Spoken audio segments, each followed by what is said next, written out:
E aqui estamos de volta falando sobre parapsicologia com a doutora Edna Amaral, que está nos ensinando sobre este mundo fantástico e cheio de cantinhos escuros que podem levar que podem mudar com a chegada de uma luz imensa que está sintetizada com a palavra chamada perdão ou compreensão de si mesmo, não é verdade? É verdade. Você disse que o perdão na parapsicologia tem um peso incrível. Por quê? O perdão, ele liberta o ser humano de amarras, de programações de passado. É como se você se transforma a partir do momento. São 3 momentos. Você tem que perdoar. Primeiro, o papai naquela ocasião, o que ele fez com você, ele conseguia fazer diferente? Ele não sabia. Não existia um tio Google ou outras coisas da vida para você pesquisar o que a gente pesquisa hoje com tantos livros de autoajuda. Ele não tinha isso que nós temos hoje. Então, ele deu o melhor que ele pôde.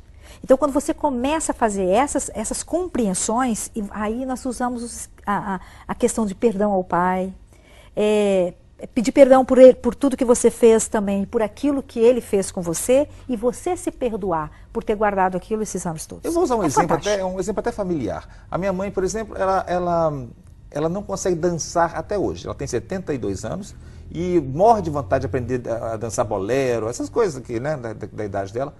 Da idade dela, parece que eu não gosto dessa bolero também, foi só um exemplo. Sim. Mas ela não consegue dançar porque ela lembra do pai dela dizendo para ela quando ela era pequena: não dance, isso é coisa de mulher à toa.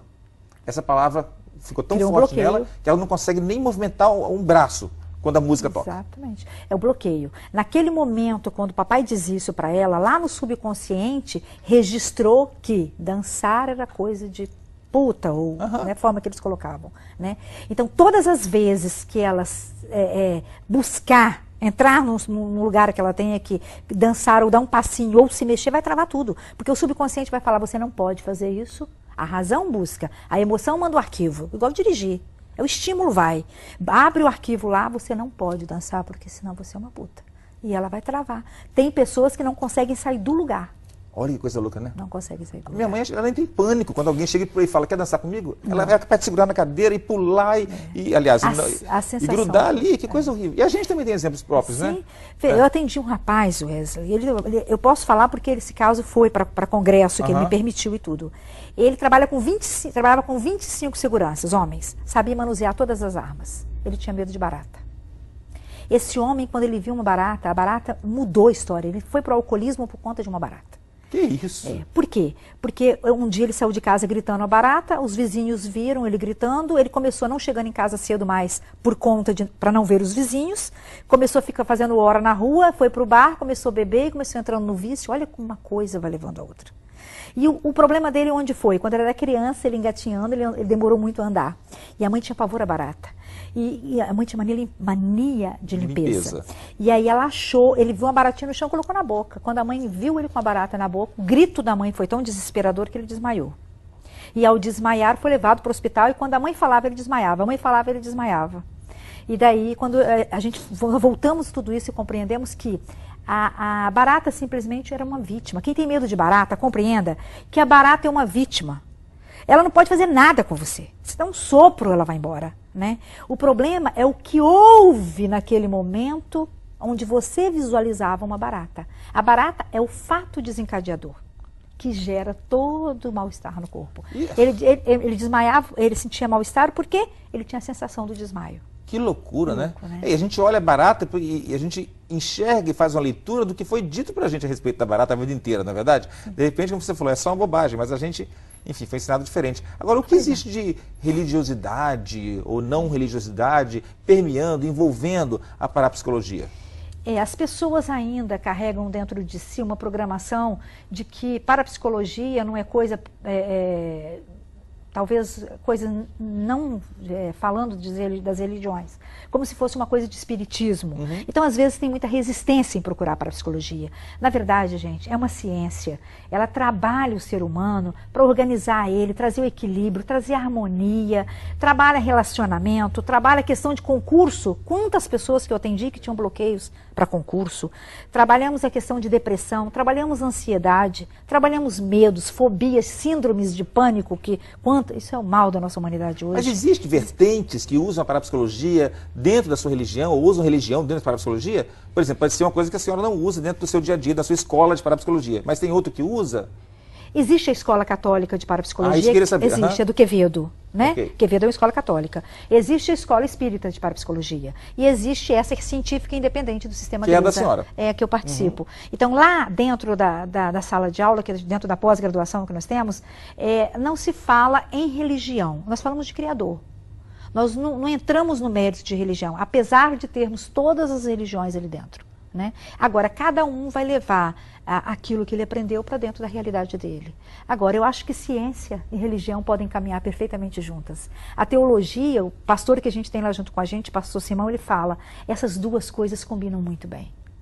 Então, é isso que nós precisamos entender. Parar de ficar apegado a coisas de passado, né? E começar a se abrir para o novo, que é uma ciência que vem cuidar do ser humano. Agora, essa hipnose, ela pode ser em algum momento nociva? Um médico talvez despreparado, ou então até maldoso, pode desprogramar alguma coisa na minha cabeça? Veja, Ou me programar para fazer algo que eu não sou, que eu não quero fazer? o ser humano, se ele for idealista, se ele tiver um irmão mais velho que ele é um idealista, né? Esse é muito sugestionável. O ser humano, quando ele é muito sugestionável, ele pode ser levado a assumir algumas coisas ou compreender da forma que ele achar. A mesma coisa que se eu falar para você de cachorro, você vai ter uma sensação de cachorro, uma imagem de cachorro, o outro vai ter outro, né? Então depende muito do contexto que você vive, do contexto que você está inserido. Se você foi mordido de cachorro, o cachorro vai gerar pânico em você. Mas se você tem um cachorrinho em casa, ele é xodó. Né? Então, às vezes, o profissional tem que ter muito cuidado, porque o ser humano é um carinho que a gente tem que ter com o ser humano.